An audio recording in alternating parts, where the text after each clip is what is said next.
everybody, welcome into Northern Life here with Briggs and Ryan. I'm Hunter. Thank you so much for joining us here today on this Thursday, nearly the end of the week. Saw some snow. I know a lot of folks wanted us to talk more about weather, so we got snow. We got some cold weather on the way this weekend. Hopefully everybody's bundling up for the old cold coming up this weekend. Oh, I've been getting out my warmest clothes in preparation for this weekend. Because, what is it, like a high of like 0 degrees Brutal. we're looking at? Yes, and so I've got a group going to Lutzen this weekend and skiing a little bit, which we're going to be bundling up, covering every piece of our bodies. Yeah, so have fun. It's going to be a little bit brutal at times, but I know I complained about the weather. I was upset, how much it was raining, but now I'm a little more upset that like it's snow, cold, maybe more snow down the line, just getting hit left and right. Yeah, Ryan comes down to the 4 o'clock last night and he's like, when is it going to stop snowing? And me and Adam are like, it just started snowing. It's the first week of snowfall. What's going on? Mother Nature's bottled it all up and she's ready to release it now. It's like Pandora's box all at once. They're like, have you ever lived in Duluth? And I'm like, yeah, a little bit. I've lived in Duluth for a little bit. So, coming up today on Northern Life, now that we're done talking about the weather for a little bit, I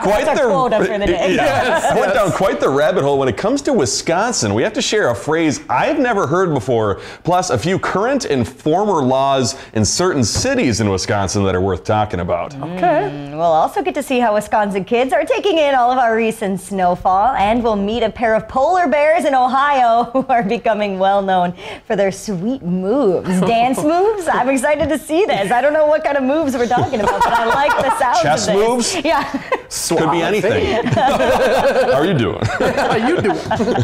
Well, since it's getting colder and feeling more like winter now, a lot of folks are getting out to enjoy some ice fishing, and that has included Hunter here. How's fishing been going out on the lakes? Obviously well. Yeah, very well. We had a lot of fun. My dad stopped out on Monday, and we were able to set up a few tip-ups. That's my brother. He didn't catch anything. Did you catch a goldfish? What is that?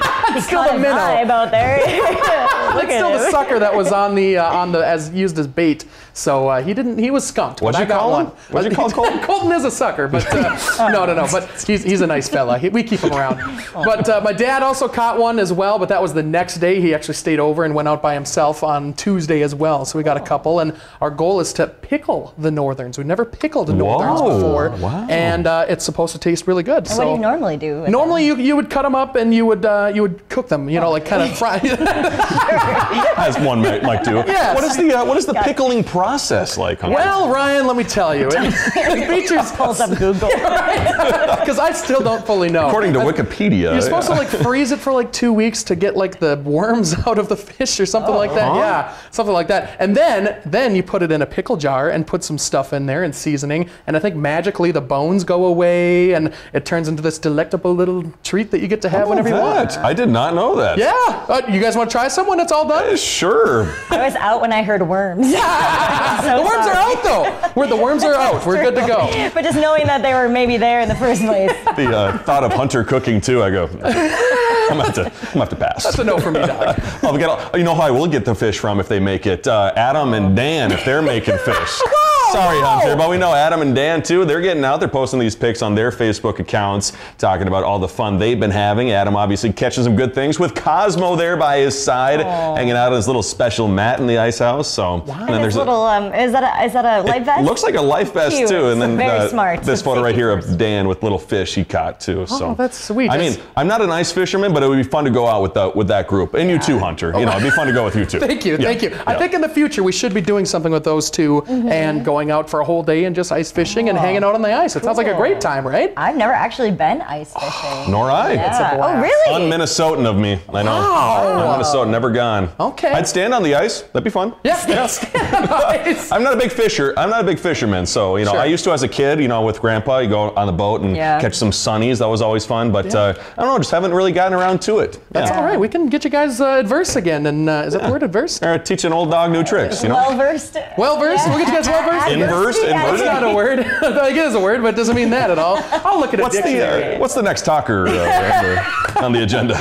Earlier this week, we shared news from the Twin Cities about new license plates that are being made available to Minnesotans. That includes the new blackout license plate you saw at the beginning of the video. The unique option is one of 9 new plates that are now available. The new plates are available for just $30, actually. Well, just $30. it's not too bad. Yeah. Is that a good price? I don't know. I think it's all right. Yeah, okay, good. you can also find options to rep your favorite sports team. That's fun. I know they have Vikings ones. I think Wild, too. Timberwolves one? I'd get a Timberwolves one. That's cool. And I do believe some of the sales from the Vikings ones and some of the outdoorsy DNR ones go back to some nonprofits connected to those organizations. So that's pretty cool. Would you guys get the blackout plate or any of those fancy plates? You know, you see the Iowa cars that have the blackout license plates, and those do look pretty cool. But I kind of like the Minnesota. I like the blue and the kind of the lake vibe of the Minnesota license plate. So I might just stick with the normal one. I like the loon. Do you have a special one? I don't. No, I don't. I've just got a normal blue one, which is it's pretty cool. I thought there was a loon. Why did you say loon one then? No, there's a loon one. Oh, He doesn't have it. But I don't He doesn't have it. I You want it. Yes, I think that's been around for a long time though. So maybe I'll switch to the loon one. But I do the Vikings one too. That'd be pretty cool. What about it you? Would be. I do. I like the classic blue. Yeah. It just screams Minnesota when you're out on the road. Like, you know, I've never actually driven in Texas, but if you're out on the road in Texas and you spot that blue license plate, you would know. That's a fellow Minnesotan right there. You know, we got we 10,000 lakes. Quickly, before we go to break, for parents out there, there's a video on TikTok that's been creating discussion. Kira Osuna recently posted a video of her toddler drawing on the floor with her full permission. She says she is allowing her kid to do so in order to make her child a happy childhood, or have a happy childhood rather. However, as social media users do, they chimed in, and some people were saying, no, that's gonna hurt. It wouldn't hurt to, you know, tell your kid no. And another person said, it is allowing your kid to be a true artist. My sister drew on the wall with lipstick once, and I'll say consequences? Parents, yeah, they were not happy. Wow, I wouldn't think so. Happy, yeah. I wouldn't think so. My parents would tell me no for no reason, just to have the word no in there. So that was a smart way to go about it too. We'll be back after the break.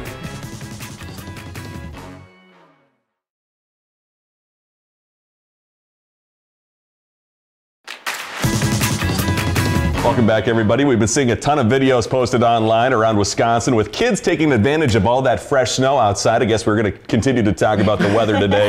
In south central Wisconsin, residents have been spending their time grabbing sleds, hitting the big hills out there. And in Madison, there were tons of snowmen, serene landscapes, and some furry friends even playing in that snow as well. That was the best part about having like a snow day or anything like that, was making snow forts or snowmen or whatever, and just having a blast, living on a lake, clearing off the snow and skating on the lake all day. Fun. Oh my That'd be gosh, fun. it was the coolest thing ever. Yeah, I remember I used to go to Holy Rosary back when it was Holy Rosary here in Duluth, and they have one of the best sledding hills that I still have been on to this day. Wow. And anytime it snowed, we'd all be out there with our snowsuits on, just like going up and down that hill all day long. So wait, where is it? Holy Rosary in Duluth, Stella Maris now.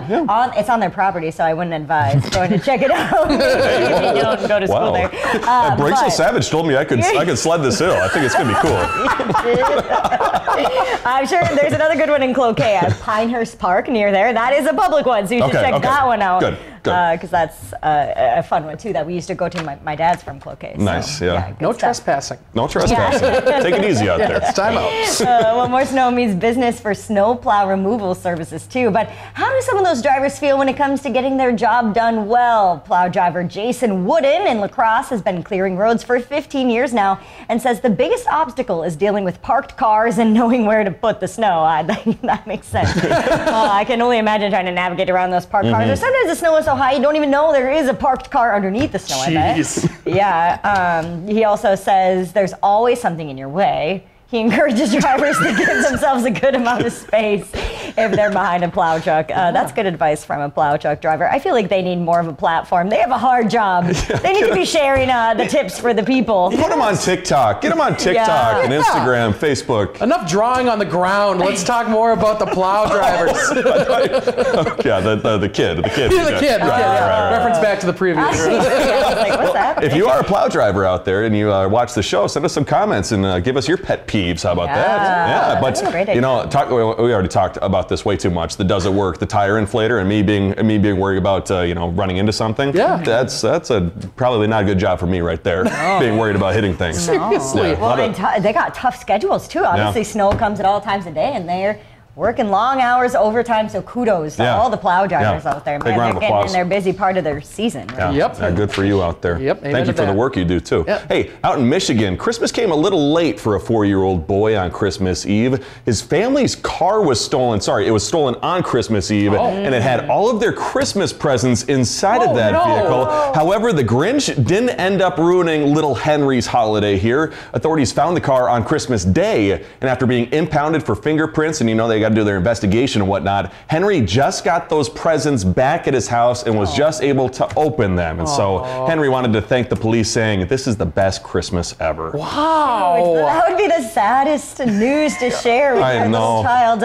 Sorry, Henry, I hope you're sitting down. Yeah, all your presents are gone. Yeah, that'd be a tough day. Well, I'm glad they're still in the car, so that's good news. But it sounds like the car too is one of the I know is it Kia and Toyota? They've been having issues like people easily breaking in and stealing cars, like the older models. Yeah, but glad to see Henry's happy. You got to celebrate Christmas there. Yeah, wow. All the presents intact. Good stuff. Some folks in our region may be preparing to take part in a polar plunge this winter, but out in Ohio, a different kind of polar plunge is bringing smiles to kids at school at a zoo in Toledo. 2 polar bear twins born at the Toledo, Ohio Zoo, once fascinated by their own feet, are now performing feats of diving skill, with young fans urging them on. Kalik and Kalu, indigenous names meaning lightning and thunder, went from accidentally falling into the water to learning to swim using Mom as a raft to diving in the shallow pool. And now, at the age of 1 year and 2 months, doing the high dive off the cliff, even throwing a plastic toy off the ledge and diving after it. Maybe the baby bear in the famous commercials dove in to get to the Coke. But these two just love to dive, and they thrive on the crowd's reaction. Something we can all get behind. What could be less polarizing than diving polar bears? Good pun. It was a good pun. Good pun. I was just at the Lake Superior Zoo recently, and the bear was right in front of the glass like that, like kind of pawing at, and there was a bunch of people out like watching. It was so fun to see. Incredible. Did it do any dives in the water or anything like that? No incredible dives like that polar bear, but yeah, they were jumping in, kind of like almost like fighting with each other a little bit, friendly fight. I think they're brothers. I think they're like kind of like what dogs do. Yeah. But when I was a kid too, at the bus stop, we'd always have semis pass our street, and so all of us together in our group would go like, "Do the horn thing, play the horn," and so the semi trucks would play the horn, kind of like what the kids wanted there with the polar bears. I was gonna say, how does that jump? Do it. It's very confusing how that related to that, but I got you. We're good. We're good. Sorry. Hey, we'll talk about Wisconsin after the break.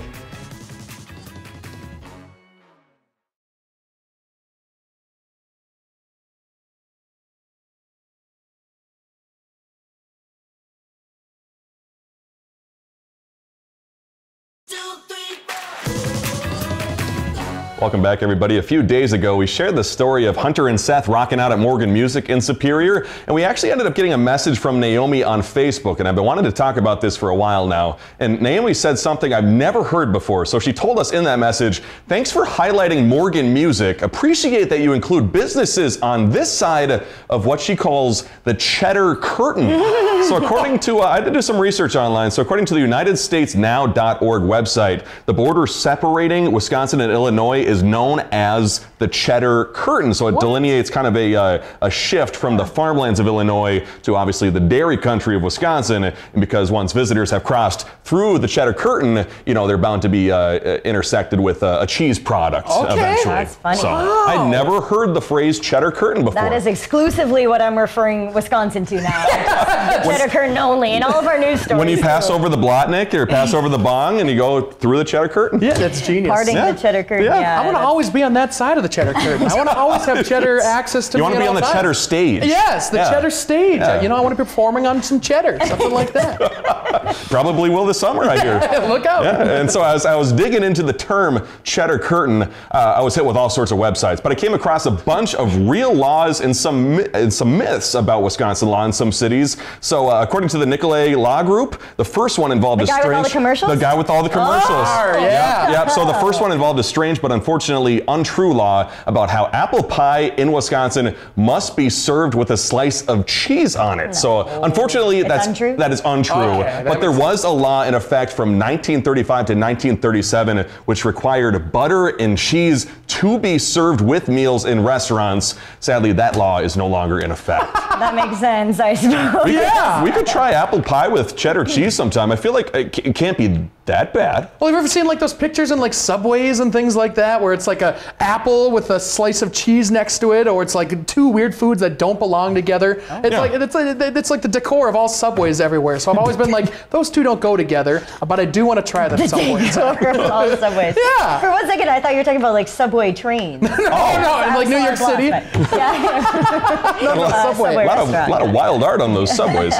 Our next one also involves butter's rival. So Wisconsin had once banned the sale and use of margarine from 1895 to 1967. While the total ban was finally lifted in the late 60s, according to the law group, some restrictions on margarine sales and the use of it remain on the books today. Wow, I love margarine. Because margarine is, I believe, is just made of oils. Yeah. And then butter is made from the cream and whatnot. So they want to promote the usage of the cream as opposed to... industry. Yeah, that makes a lot of sense. Yeah. Oh, in that case, I don't like margarine. Get margarine out of here. Get it out, the fake stuff. Some other quick ones next up. In the city of Wausau, for more than a century, snowball fights were technically illegal across the city. That's because an old Wausau municipal code stated that no person shall throw or shoot any object, arrow, stone, snowball, or other missile or projectile by hand in a public place. However, that law was changed to remove the word snowballs back in 2020. What a weird word to include. You know, projectile, missile, snowball. You know, that's just somebody who lost in a snowball fight that made that law. You know, it's some loser. I'm not going to get hit with another one. I promise. I promise you that. It's in the law now. Final quick one. Sheboygan, I believe they have this law against when it comes to using a sprinkler in your yard. And if you're doing it with the goal or intent of annoying or distressing somebody else, that is illegal. So you can't be showing off in Sheboygan. Ultimate petty move to annoy someone with a sprinkler. I'm sprinkling my yard. We'll be right back looking up at what's coming up tomorrow.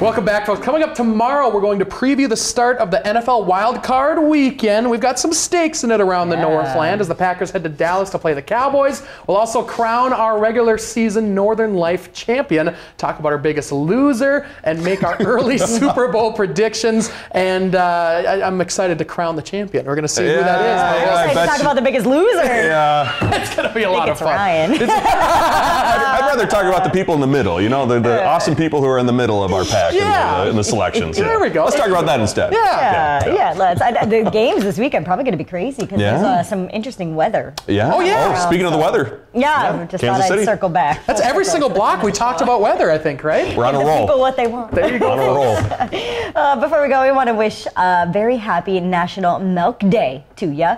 The day commemorates what's believed to be the first milk deliveries in glass bottles that started in the U.S. The U.S. and Australia export more milk than any other country. I am saying it milk, and I'm sure I'm going to get some comments. Milk? I'm not Milk. saying milk. Oh, no. At milk. least you're not I'm saying saying margarine, though. That's true. I think as long as you don't say margarine, we're cool. Yeah, here. that's true. All right. Whenever National Margarine Day is, we don't celebrate it here. There's an I in there, you know, right? Yeah. We'll work on it. Something to work Milk toward. Day to you. Milk. Yeah. Thanks for joining us. We'll see you back here tomorrow. Have a good milk day. Find some time to throw a line or just head outside to unwind. That's the life in the great North Woods. Hike or bike, whatever you like. Get out in the day, enjoy the night. Yeah, we got the life in the great North Woods. Yeah, we got the life in the great North Woods. Yeah, this is Northern